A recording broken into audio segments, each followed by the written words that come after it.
I remember it like it was yesterday. A Christmas village with houses decorated with lights, with stalls enticing customers to buy small gifts, chocolate, the smell of roasted nuts. This is etched in my memory forever. I was only 10 years old, and it seemed to me that my older brother or sister did not understand the magic I felt. It was Christmas in Hamburg, Germany. To me, it was like a wonderland. I felt like we were in the heart of Christmas. That year, our family mom, dad, and my three older brothers and sisters came from the States. Dad said we should experience a real German Christmas at least once in our lives, so we stayed with my uncle and his family. Listening to Dad and Uncle Carl talking in German as we walked around the village only added to the magical atmosphere. They drank their mulled wine while we wandered the streets, and from time to time I caught familiar words. I was proud that I could understand some of their phrases. My dad taught me German words since childhood, and I tried to remember every one of them. Even though they spoke German, I understood that Dad was tipsy. I rarely saw him like this, almost never. But bringing my family to Germany for Christmas and visiting my brother was special for all of us. During the walk, Dad would stop from time to time and tell us kids about his special memories of Christmas and his childhood in Germany.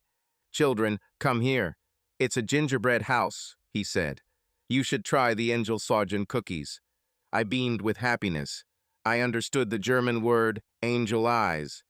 These were angel eyes cookies. "These were my favorite Christmas cookies when I was a kid," Dad said. "My mother made the best Angel Sergeant throughout Germany." I noticed a slight sadness in Uncle Carl's eyes. Their mother, Gertrude, died just 2 years ago. Their father, my grandfather, had passed away 5 years earlier, so I had never met either of them. My father was a proud man and very proud of his German heritage. He often told us about what a wonderful master his father was. He was a machinist by profession, and Mother Gertrude was an excellent housewife who took care of her husband and children. My father was an electrician and, according to his friends, an excellent specialist. My dad met my mom while he was studying at a vocational school in the USA. According to their stories, it was love at first sight. After graduating from college, Dad had to return to Germany, and they correspond by mail. Without telling her a word, he applied for a visa and found a job in Cleveland, where his mother lived after graduating from Normal University. One day, when Mom was teaching a lesson in second grade, Dad walked into the classroom with a dozen roses and a ring in his pocket. The rest, as they say, is history. My mother, Susan, was what you would call an attractive woman in her youth. She was of Dutch descent, with brown hair. But to me, she was always just a mother. Our family, consisting of me, two older brothers, and an older sister, lived in Dayton. Dad worked in the production of aircraft parts. My parents were in no hurry to have children. My mother gave birth to her first child at the age of 30, which was quite late by the standards of that time. She gave birth to me when she was already 39. Now I am 40. Dad, Dominic, died 5 years ago, and Mom, now 79, lived in a nursing home near our home in Cincinnati. When I was little, our family celebrated Christmas in mixed German-American traditions.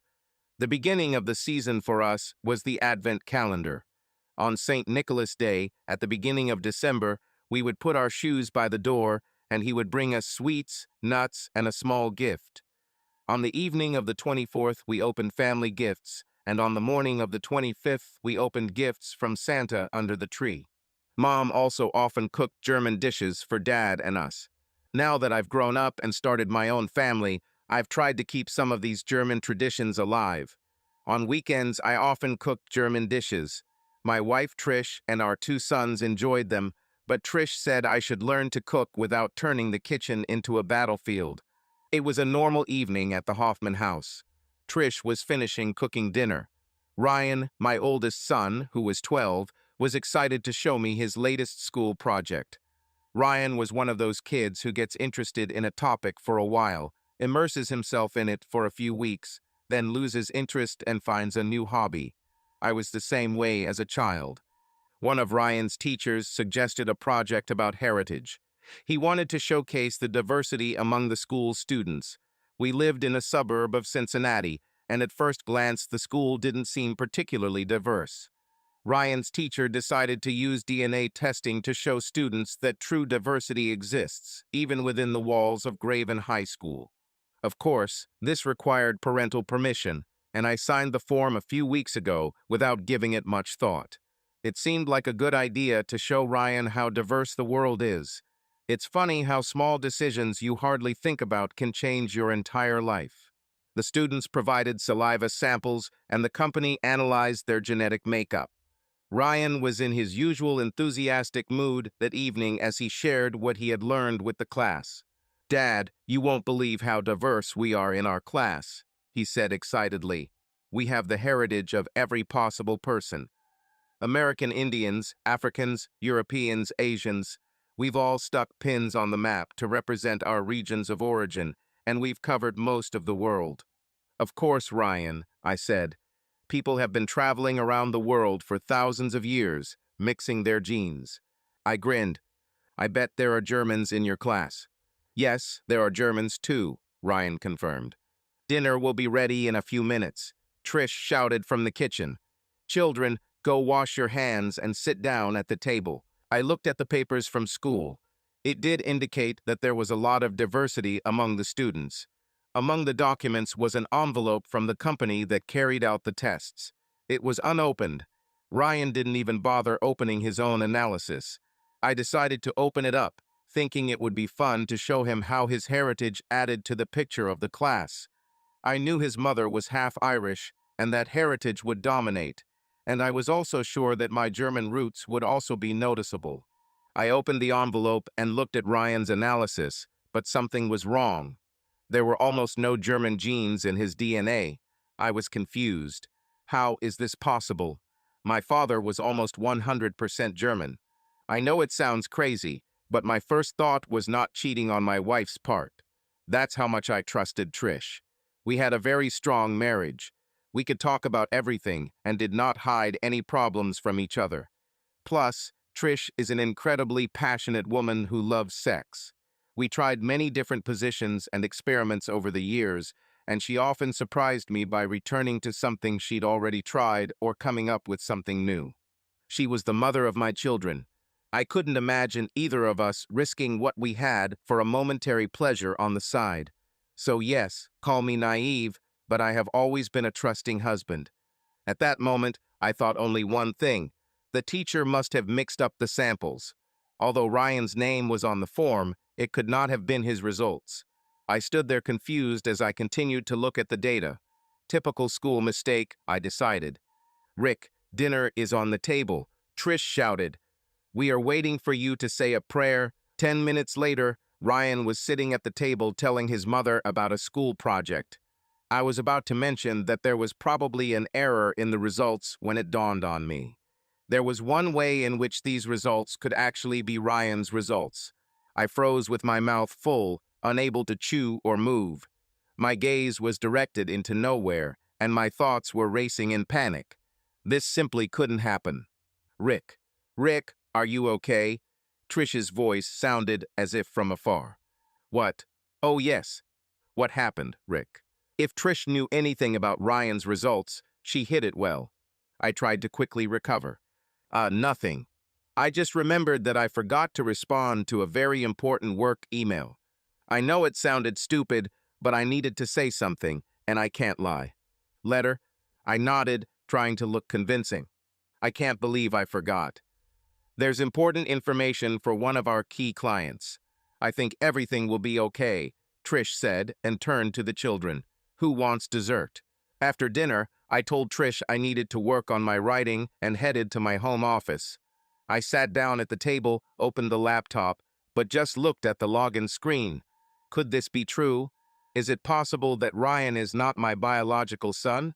If Trish had any suspicions about the school project, she hid it masterfully. Maybe that's why I never noticed anything. The thoughts that my wife cheated on me and gave birth to another man haunted me. I sat at the table, trying to comprehend what was happening. What should I do now? About half an hour later, Trish looked in the office door. "Everything is fine." "Yes, sure. Just remembered that I need to prepare the analysis for the morning meeting." I didn't even look up. I was afraid that the expression on my face would give me away. Trish may have been a good actress, but I was definitely a bad actor at that moment. After some time, I returned to the living room. The children went upstairs, ostensibly to do homework, but most likely they were playing on their tablets. Trish was choosing a movie. She suggested something from Lifetime, and I agreed. I would have taken any movie because my mind was completely consumed by Ryan's DNA test results. It was a confusion of thoughts, guesses, and fears. Is this a mistake or true? If this is true, then Trish cheated on me, and I was raising a child that wasn't my own. I wanted to ask her if she had seen Ryan's results. Maybe mention it in passing and see her reaction. But I decided that if she really cheated, I shouldn't warn her. I needed time to think about everything. Maybe we should buy it, Rick? Rick, are you even listening to me? You are not with us today. What? Sorry, Trish. I'm still thinking about work, I guess. We're trying to complete a major project in Forest Hills. Okay, Trish sighed irritably. Do you think we should buy a rug for the hallway? I don't like cold floors in winter. Of course, Trish. I think this is a good idea. Oh, Rick, what nonsense are you talking about? Are you saying that Ryan is not your biological son? This just can't be happening. Bob, my colleague and one of my best friends, looked at me as if I had grown a second head. I don't know what to think, Bob. You can see the results. I pointed to the papers on the table. There's nothing German about Ryan. Trish would never cheat on you. And for her to give birth to a child from someone else, this is just crazy. Look, Bob, she may be a faithful wife today, but 12 years ago. Perhaps she slept with someone else then. I pointed to the papers again. Bob looked at them for a few seconds and then looked at me questioningly. How much German is there in Ryan? At least there has to be something, right? I knew he was looking for an explanation, just as I was last night. Almost nothing. 2%, according to this report. Well, 2% is something, Bob shrugged. Bob, my father's parents were both Germans. I'm half German. My mother was Dutch. Bob still looked puzzled. Well, 2% is at least something. Ryan must be at least a quarter German. The report should say something like 25%, not 2. Realization finally dawned on Bob's face. Oh, damn. Ryan isn't yours, is he? I shook my head. No, it seems not. What about Greg? Bob suddenly realized what he was saying and fell silent. Greg is my youngest son. Yes, I already thought about it. I'll have to check on Greg as well. I'll double-check Ryan too to make sure it's not some school mistake. I will also start digging into Trish's past and try to figure out who the father might be. She was working at an insurance agency at the time and had this boss that I hated. What was his name? Frank, exactly. He was one of those saccharine guys who thinks they are God's gift to the world. His flashy clothes, BMW, and lots of jewelry. God, I hope Ryan isn't his son. During the years when my sons were born, Trish worked as a receptionist for an insurance brokerage agency. The office was small, about 25 people. It was led by 5 chief brokers, each with their own small team. Perhaps Ryan is the result of Trish's fleeting connection with someone from her office. Maybe he showed up after one of the girls' nights out. These thoughts made my heart ache, but I knew that I needed to find out the truth. I needed to control myself around Trish. She may be a good actress, but I should have learned to pretend too. It would be hard, but I didn't want to ruin the family atmosphere until I knew more. I also started to wonder if Trish was still cheating on me. I didn't notice any signs, but I realized that I could just be a blind husband. Trish remained just as caring. She still wanted intimacy with me. Thinking back to the times when our sons were born, I could not remember anything strange. I always remember those early days with Trish fondly. We didn't have a lot of money, but we both worked hard and got by. We have built a great family life. I was proud of us and what we achieved, and now I started to doubt everything. 2 weeks later, Greg and Ryan's DNA test results were back. I asked for them to be sent to my work address and felt my stomach drop when I saw the envelope in my mailbox. What if Greg isn't mine either? I decided to wait until the end of the working day to open the results. The envelope was lying on my desk, and it looked radioactive or maybe filled with the poison resin. I wasn't sure I could open it. At the end of the day, after Bob had already left, I finally tore open the envelope and stared at the paper in disbelief. Damn, damn, damn. Greg is not my biological son either. In fact, the results were almost identical to Ryan's. Trish must have been cheating on me for a long time with the same man. I couldn't believe she did this to me. I was just looking at the papers. Everything was blurry, and I couldn't read the details because my eyes were filled with tears. A long relationship with some man. She probably loved him. Perhaps he was also married, and despite their love, they could not be together. I began to wonder if their relationship was still going on. Do my sons see their biological father without even knowing it? Why did she have children with him and not with me? Did she love him more than me? They probably took pleasure in humiliating me behind my back. I felt myself overcome with sobs. I cried my eyes out. When I finally pulled myself together, I left the office. Standing in the parking lot next to my car, I realized that I didn't know where to go. I thought about calling Bob, but didn't want to discuss it. What I wanted most was for everything to just disappear, to somehow miraculously return to the past. If only I hadn't seen these results. If only Ryan's teacher wasn't such an idiot about diversity. Probably some liberal idiot. I just wanted it to go away so my sons could be mine, but that won't happen. An hour later, I found myself at the bar. I didn't even know what it was called. It was just the first bar I came across that I stopped at while driving aimlessly through the streets. One of those small, dark local bars where everyone knows everyone, especially on a Tuesday night. There were only about 5 customers in the establishment. I sat down alone at the very end of the counter and ordered Sam Adams and shot Cuvo. No, 2 shots are better Cuvo, I said to the bartender, sitting and feeling completely numb. Some time later, my phone rang, and it was Trish. What could I tell her? I was already on the 3rd lap, and she would have immediately realized that I was drunk as soon as I opened my mouth. I couldn't handle it, so I just turned off my phone. Go to hell, I thought lazily through my head. One more shot Cuvo, please, I mumbled. I've seen this more than once, said the bartender. He looked like a typical biker heavyset, with a thick beard and a chain hanging from his belt to his back pocket. I see it in your face. She specifically hit on you, right? I just nodded. You understand that the pain will return tomorrow. Alcohol only helps temporarily. My 2 sons are not mine, I muttered. Today I found out that my wife cheated on me and my children are not mine. I downed the shot that the bartender had just put in front of me. Crap. It's really tough, he said with sympathy in his eyes. Give me the keys, or I'll stop pouring you drinks. I didn't argue. I myself knew that I was too drunk to drive, and I handed him the keys. The bartender reached under the bar and pulled out another glass, which he placed next to my empty one. Having filled both to the brim, he took one in his hand and lifted it. I grabbed mine. We looked into each other's eyes. To hell with it, he said. Yeah, to hell with it, I muttered, and we downed the shots together. Damn sun.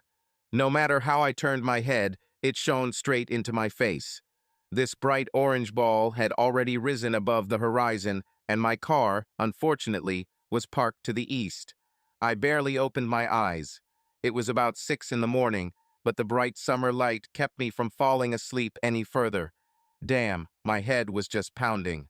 I noticed that I was covered with a blanket, the same thing that was in the trunk, and then I remembered the bartender. He must have helped me get to the car. Memories of Cuvo's glasses began to clear up with him. Then a memory surfaced of me standing there, hugging the toilet, vomiting everything that was in my stomach. The bartender held my belt to keep me from falling forward. I threw the blanket aside, threw it in the back seat, and opened the window. The morning air was fresh and cool in the musty interior of the car. I took a deep breath, trying to clear my head and calm my stomach. His gaze fell on a piece of paper on the console. It said, The keys are under the passenger seat. I dug around and found them. I hope I thanked him well. He took care of me when I needed it most. The fresh air helped. The early mornings, before the heat of the day sets in, are truly beautiful at this time of year. I thought maybe I should get up early to enjoy these moments more often. My head began to clear. Crap. Alarm bells rang in my head. I realized that Trish had no idea where I was or what had happened to me. She's probably in complete panic. I found the phone in my pocket. When did I turn it off? It took forever to turn on. When it finally worked, the screen showed 14 missed calls and 21 messages. I immediately dialed Trish. I didn't know what exactly I would say, but I couldn't keep her waiting any longer. Rick, oh my God, are you okay? Her voice was tense. Where are you? What's happened? Without going into detail, I lied and said that I found out yesterday that my childhood friend had died and I just couldn't handle it. God, Rick. I called the police and all the hospitals. What were you thinking? Why didn't you call me? Didn't you hear the phone ringing off the hook? The battery is probably dead. I can't believe you did that, Rick. What the hell? She was furious. She's never swore at me before. And at that moment, she did not yet know that I had found out. I wanted to call her a lying woman of easy virtue, to say that I knew that my children were not mine, but I understood that this was a bad idea. Yesterday, sitting in a bar, while alcohol had not yet erased my ability to think, I realized that the last thing in the world I wanted was for my boys to find out that I was not their father.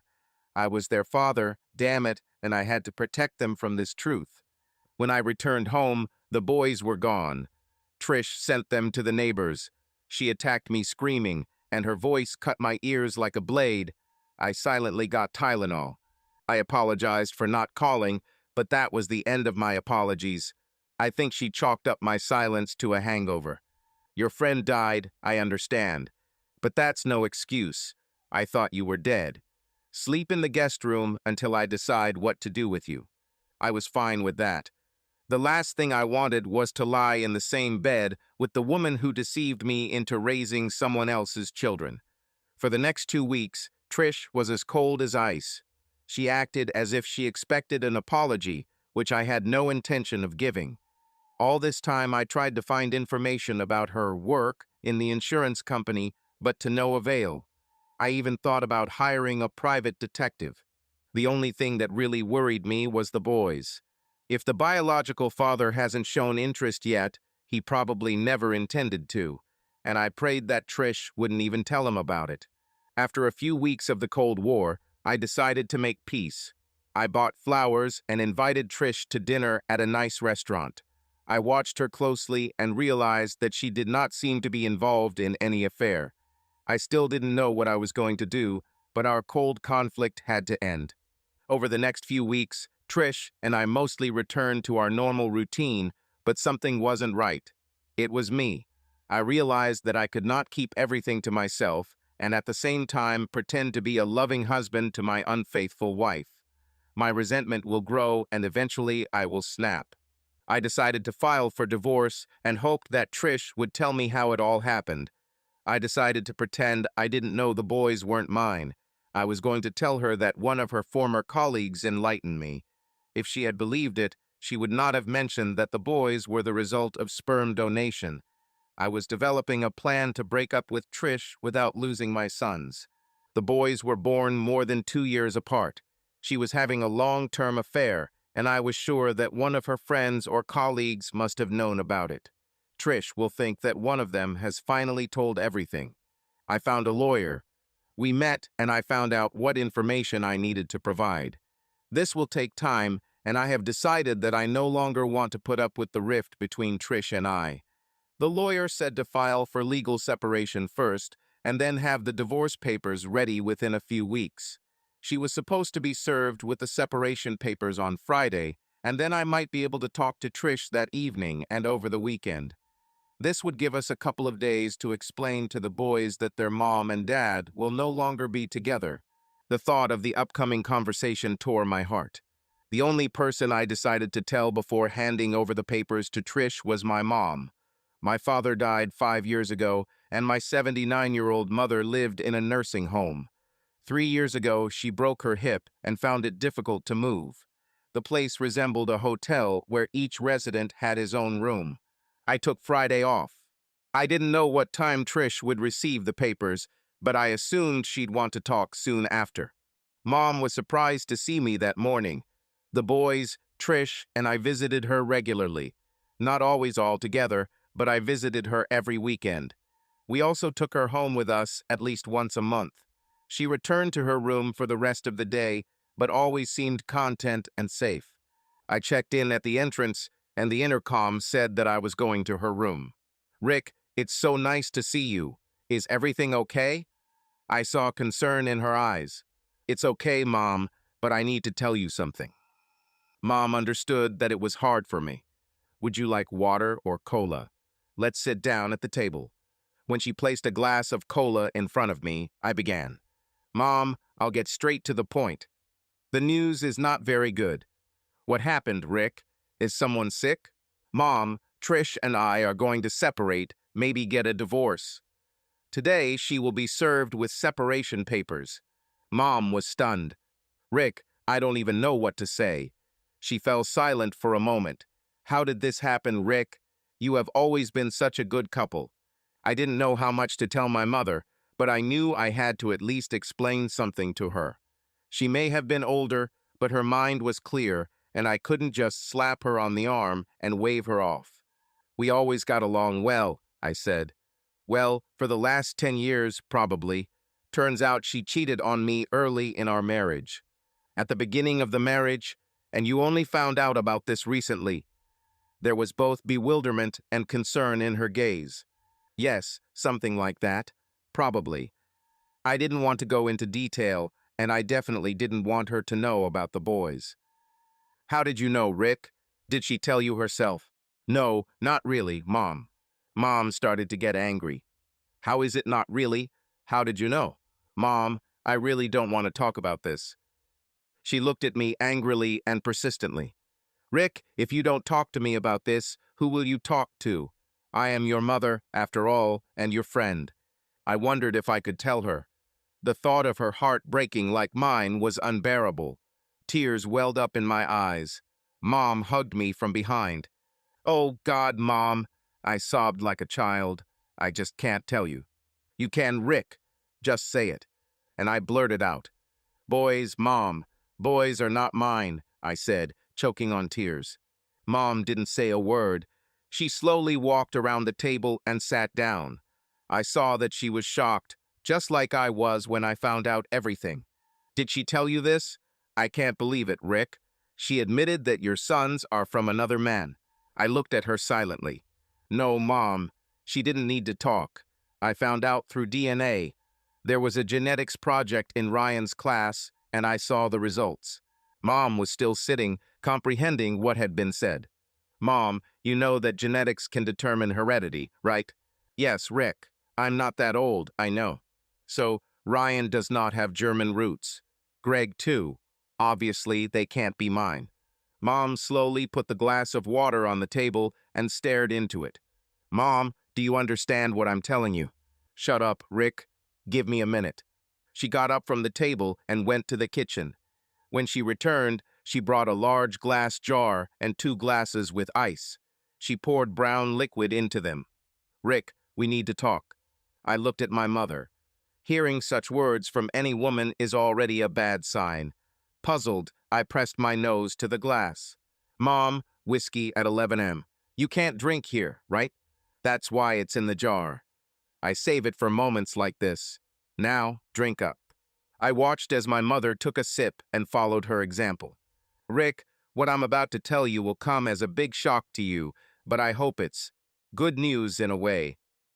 I didn't understand what she was getting at, so I remained silent. "Rick, your father is not your biological father." I just stared at my mother, trying to comprehend the words that had just come out of her mouth. I understood each of them separately, but together they sounded like a foreign language. "What? What? My father is not my father." I was still confused, and my mother looked at me with sad eyes. She gave me time to digest what she said and waited for my reaction. What the hell, Mom? I'll note here that it seems like the first time I said the word H was in front of my mother, certainly not to her. I know, Rick. I know this sounds crazy, but Dom is not your biological father. Oh my God, Mom, did you cheat on your dad? My sadness was replaced by anger. Well, not really. Come on, Mom, this is complete nonsense. I no longer held back my expressions, but I couldn't believe what she was saying. Rick, it's not what you think. My anger flared up with renewed vigor.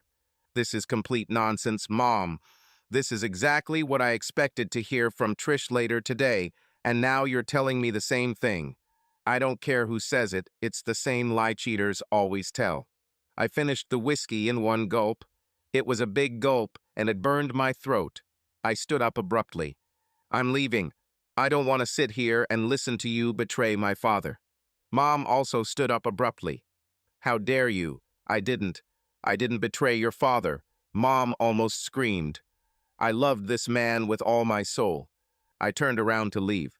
I had to walk past her to get to the door, and she grabbed me, wrapping her arms around my chest. Stop, Rick, stop. She was crying. Please, you have to listen to me. I will die if you don't listen to me. Talking about her death made me freeze. If she died and I never knew the truth, I would probably hate myself for the rest of my life. Okay, Mom, I'll listen to you, but don't expect sympathy from me.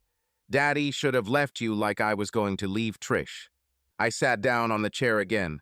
Mom filled my glass without even asking if I wanted more. Your father knew that he was not your biological father. Moreover, he knew that none of our children were his. She just looked at me, giving me time to process her words. What? What are you saying, Mom? Your father could not have children. He had scarlet fever as a child and had no viable sperm. God, we both wanted children so much and discussed it often when we got married. From the first day of marriage, we never used protection. We both dreamed of a big family and saw no reason to wait. We discussed my pregnancy and how we would arrange the nursery. He promised to take care of me and the baby when he was born. After a couple of years, when nothing was happening, I went to the doctor. We both thought I was the problem, but it wasn't. After checking on your father, it became clear that the likelihood of me getting pregnant from him was zero. Oh, Rick, your father was broken. I talked endlessly about adoption, but it didn't help. He knew how much I wanted children, and it was killing him. He was depressed for a whole year, and it wasn't getting better. I told him adoption was okay, but he knew better. He knew I wanted to live this whole experience. He told me that I should divorce him and find someone who can give me children. I was seriously afraid that he might commit suicide to get himself out of my way. He kept saying that I needed to move on. So, as you know, I got pregnant 4 times. I found donors. Wait a minute, Mom. I'm not a fool. There was no IVF in those days. Mom lowered her head. You are right. I did it the old-fashioned way. Okay, Mom. Are you saying that Dad only let you sleep with other men to get you pregnant? Rick, look at me. I looked my mother straight in the eyes. She wanted me to see her sincerity. Yes, that's exactly what happened. Mom, this is hard to believe. Did your dad just let you sleep with other men? I don't believe it. Did you have an open marriage? Did your dad also sleep with other women? No way, Rick. I realized that my question angered her. No, I didn't walk, and your father would never betray me. He was an honest man. I guess he had more honor than you, huh? Rick, how dare you talk to me like that? Don't try to make it look dirty. I never cheated on your father. Never. Mom was angry. I realized that she saw it completely differently than I did. Okay, Mom, explain to me then how you got pregnant and didn't cheat on your father. Mom took a deep breath and took a long sip of whiskey. I followed her example and drank too. Rick, I prayed all these years that you kids would never find out. I hope this doesn't change your opinion of your father, but I'll tell you how it was. It was about a year after we found out he couldn't conceive, and I was really worried about him. One night he came to me and said that he wanted me to get pregnant and for us to have children. I was terribly confused. He said I should just have sex with someone and get pregnant. He acted like it was our child, and I was completely shocked. I was furious and screaming. He told him that his idea was crazy and I wouldn't do it. I was so angry at his proposal that I didn't talk to him for a couple of days, but gradually everything returned to normal. But in those days, it was common for us that your father was very depressed. I think I got depressed too. It got to the point that several times when he came home a little later than usual, I was afraid that he had committed suicide, and all the time I saw him driving his car off some cliff or doing some other stupid thing. So, as you know, I finally agreed to do it. Wait, Mom, are you saying you just found a guy or started going to the bar, traveling with men? Rick, it wasn't like that at all. Then how was it, Mom? How did you just get pregnant? That night, after I agreed, your father and I talked for a while. He said I wouldn't date or have a boyfriend. He knew I didn't want it anyway. He said I need to find a boyfriend. He didn't want to know anything about this part, only that it wasn't someone he knew or knew him. We will determine the time in my cycle when I am most likely to become pregnant, and then I will get pregnant. Do what I need to do. What did you need to do? Yes, those were his exact words. I remember it like it was yesterday. He also said that he didn't want to know anything about what I was doing. Not when, not where, and he definitely didn't want to know who. He just wanted me to get pregnant. He left everything up to me. Mom, this is crazy. Were you worried that after you got pregnant, he would somehow resent what you did, or maybe not accept your new baby after it was born? At first, yes, I was worried, but I knew your father. He was a man of honor. He didn't tell me one thing, but did another. And after I agreed, his depression went away. Even before I got pregnant, even before I started trying to get pregnant, we were kind of excited about the possibility of starting a family. I'm telling you, your father was an amazing man. And our sex life. I know you don't want to hear this from your mother, but it was like he was trying to get me pregnant. We both knew that the child would never be his biologically, but he definitely didn't act like that. And you did this for 8 years, and you had 4 children. It's just crazy. It wasn't like I spent 8 years looking for men. I only had sex outside of marriage when necessary. The first time after I found a boyfriend, we only had sex 4 times, twice during my cycle for 2 months. I was very worried the day I told your father I was pregnant. I was so worried that everything would fall apart, but it didn't. You should have seen the excitement on his face. It seemed to him that I magically became pregnant. He never acted as if I cheated on him. The next evening, he invited me to the best restaurant in the city and with great pride told me that I could not drink alcohol. He started telling all his friends and family about it, that we are about to have a baby. Wow, Mom.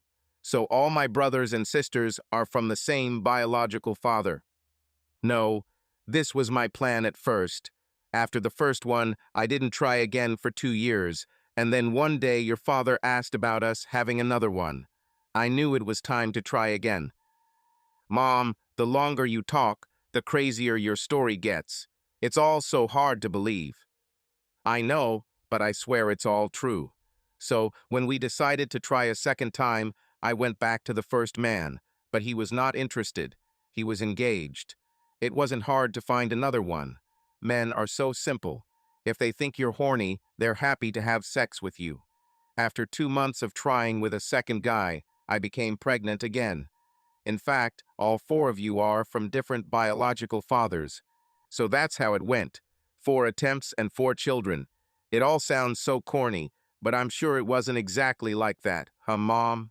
I smiled slightly at her. I'm not going into detail, Rick, but no, this was not a clinical trial.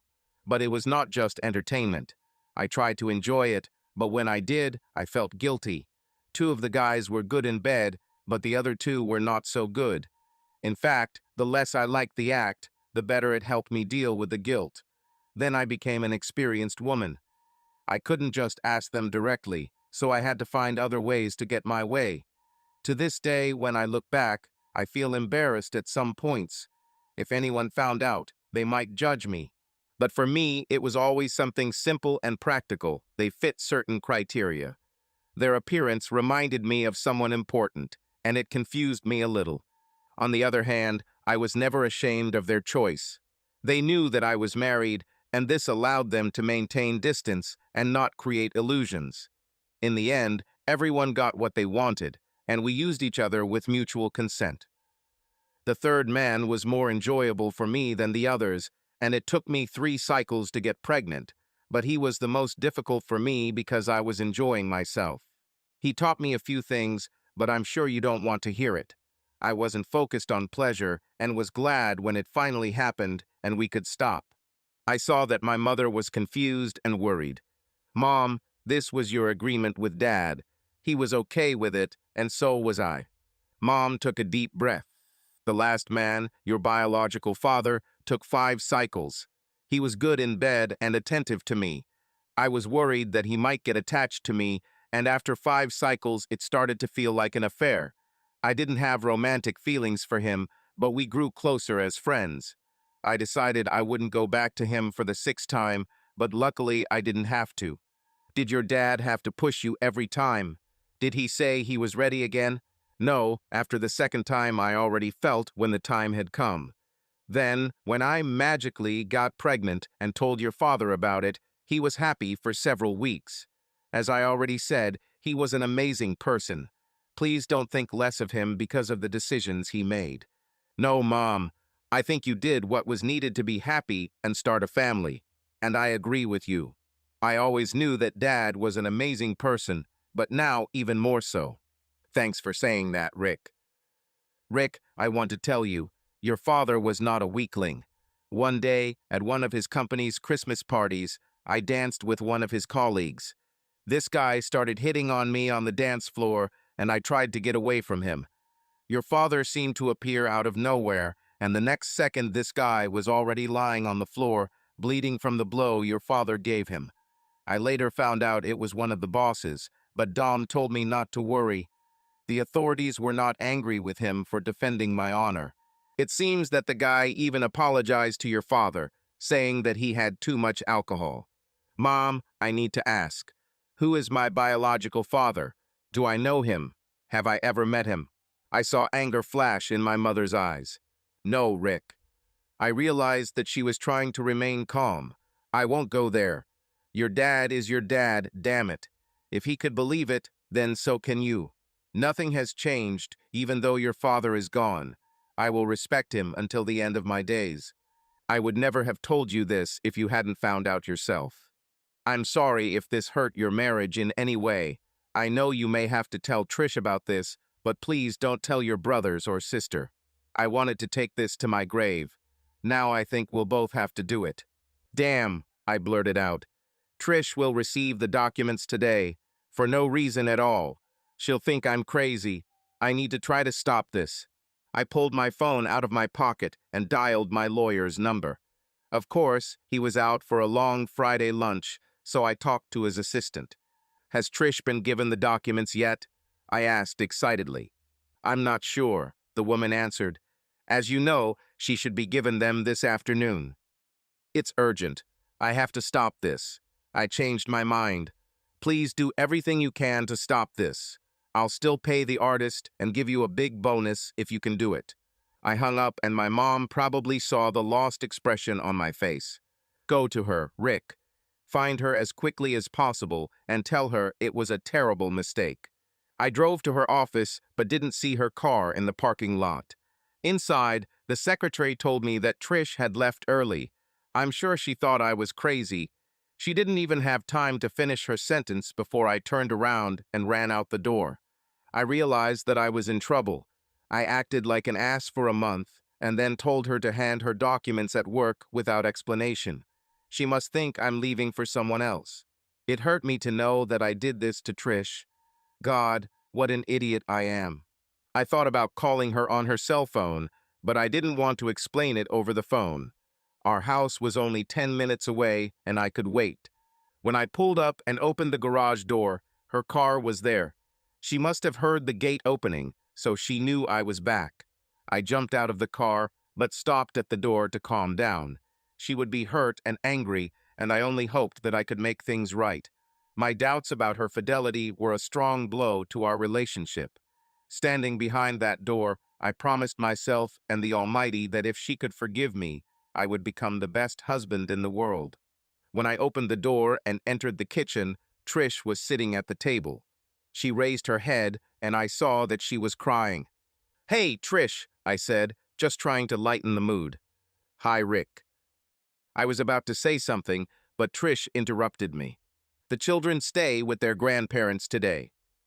I hurriedly went to the table and sat down opposite her. "Trish, I didn't know where to start." Trish looked at me. I saw sadness in her eyes.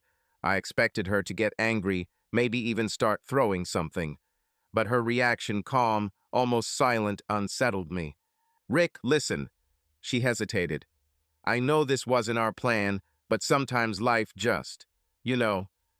I saw her eyes fill with tears. "Please, Rick, don't be mad at me." This immediately caught my attention. Trish apologizes to me. What the hell? Why is she apologizing? Maybe she's cheating on me and the subpoena made her think I know everything. I was overcome by a storm of emotions. My head was spinning. I was so confused that I couldn't think clearly. "Trish, please, what's going on? Just tell me." "Rick, I know this wasn't our plan, but I'm pregnant." Tears were now rolling down her cheeks. "We are 40, and we are going to have another child." "What, are you pregnant? Is this why you cry? Did anything else happen today that upset you?" "No, Rick. Did someone die? Did something happen at work? I left work today after lunch to go to the doctor, and then went straight home. Everything else is fine." "Trish, you're pregnant," I exclaimed, breaking into a smile. The fear and anxiety of the last hour dissipated, and I swear it felt like an angel of happiness had embraced me in his arms. I looked at Trish. The smile never left my face. She always wanted another child after our boys. She dreamed of a daughter and tried to persuade me, but I resisted. She looked at me, tears still rolling down her cheeks, but now she was smiling. "Aren't you angry?" she squeezed out through emotions. I jumped to my feet. "Why, who?" I shouted, throwing my hands up. I acted like crazy, but I didn't care. "Trish, do you understand what this means?" I exclaimed, approaching her. I lifted her from the chair and hugged her as tightly as I could. "You are carrying my child." Of course she knew that. She probably thought I was crazy, but I didn't care. At that moment, I was the happiest person on the planet. It was simply impossible to be happier. Tears also flowed down my cheeks. I still had my wife, my children, no infidelity, no divorce. And now we had another baby waiting for us, another Hoffman. I twirled Trish in my arms and then pulled back to look at her face. Now she was crying just as much as I was. You. She swallowed and took a deep breath. "Are you really happy? We will be almost 60 when he or she finishes school." "Not he, Trish. She. Maybe we will have the same girl you dreamed of." These words made her smile even wider. "Of course I'm not angry. I love you, darling. I love you and our family with all my heart." I could see the happiness shining in Trish's eyes now. The month of madness is behind us. "You know, Trish, I hope we have twins. Since we are destined to become parents again, let there be 2 of them." "You're crazy. Did you know that? I thought you would be so angry that you would file for divorce, but here you are going crazy with happiness. You surprised me, Rick Hoffman." "Let's celebrate," I said loudly. "I'm taking you to dinner, but no alcohol." Now she laughed loudly at my crazy reaction. "No alcohol, but you have to promise me a special treat when we get home. I'll go and get ready." Trish laughed and headed up the stairs. "You know what?" I said loudly. Trish turned around. "Whether it's a girl or a boy, we will name the child after my father. My father was an amazing man. I think we can name her Dominica, Rick." She shook her head and continued up the stairs. "Yes, Dominica," I thought. "Mom will be delighted with this news." And subscribe to our channel so that your love doesn't cheat on you And go ahead and listen to the next story, because this story is nothing compared to the next one. If you're under 18, don't even think, click to the next one. Click to the next one. Click to the next one.